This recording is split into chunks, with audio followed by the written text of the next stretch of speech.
then enemies who were the Ashantis. So then they came to them. He said he wanted people to go and work on your plantations. So give us guns and gunpowders so we can be able to defeat our enemies who are the Ashantis.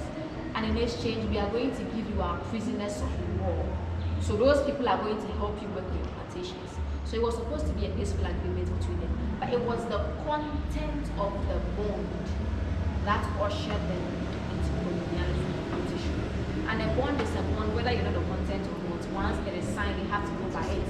So after the bond was signed, the Ashantis really fought them because they were like, we had no idea. We did not agree to this bond of 1844. So we are not going to allow the British ruler. So the British had to fight the Ashantis themselves, conquer them before they could add the Ashantis to the colonialism. Thank you. Any other person? All right.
So this place is called the Maclean's Hall because it was introduced by him.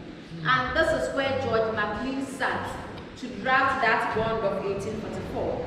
And then later, it was signed inside the Palaver Hall, Ghana's first ever Western court.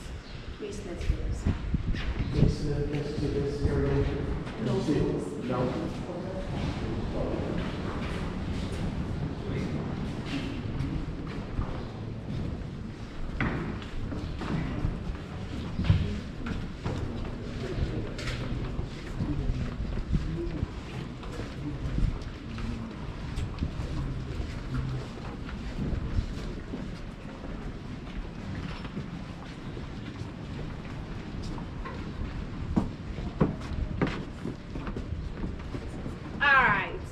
So when the trade was ongoing, they had soldiers living inside the castle, protecting the castle from enemies or attacks.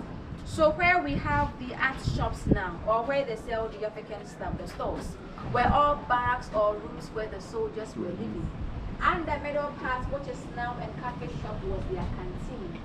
So this area was for soldiers alone. All white soldiers, no black person then was a soldier. And what we are actually standing on now is original. This one made of the pitch pine tree, just like the door of the condemned cell. And those ones are called the marble stones, and they were all imported. Please let's go.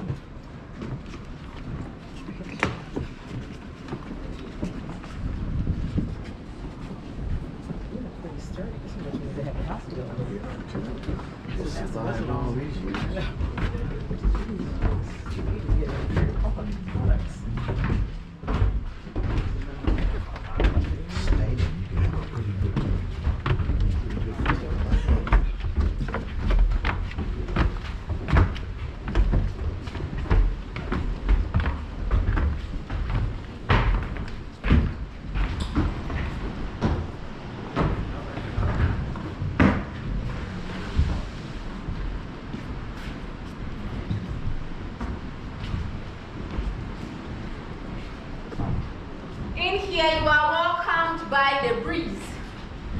Are we all feeling the breeze in here? View of the sea, big window sizes, spacious room, all enjoyed by one person or one man, the governor. So in here we have the governor's living room, just one person, occupying the spacious room, whilst about 200 men were kept down there just beneath him per chamber, with some tiny dots on the wall to give them light and ventilation. But let's all observe the window sizes just for one particular person, the governor. And this was his living room. He had his bedroom over here. Please let's have this one.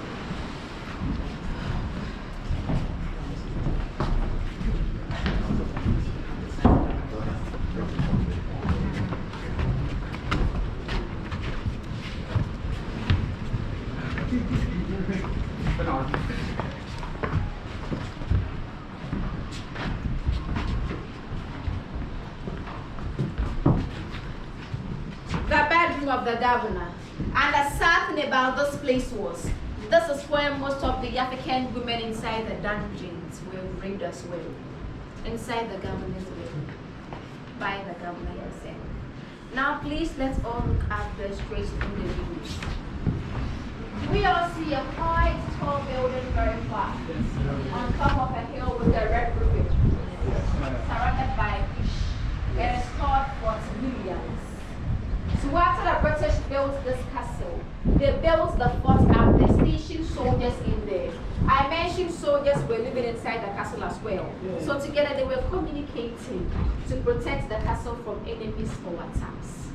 During the daytime, they were using flags, normally red flag. Afternoon, mirror, evening, torchlight. So anytime soldiers stationed up there notice enemies or danger approaching from afar, they will signal soldiers living inside this castle to protect the castle.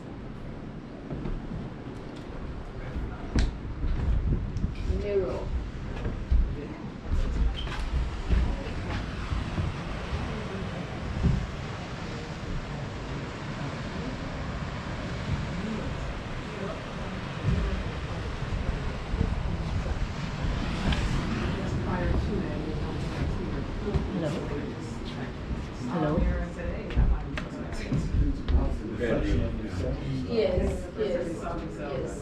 Besides the water.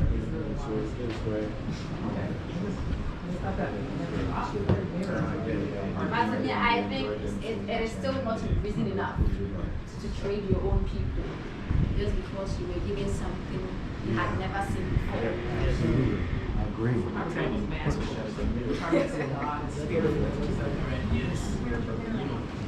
Alright, please let's come this way. So, hold on.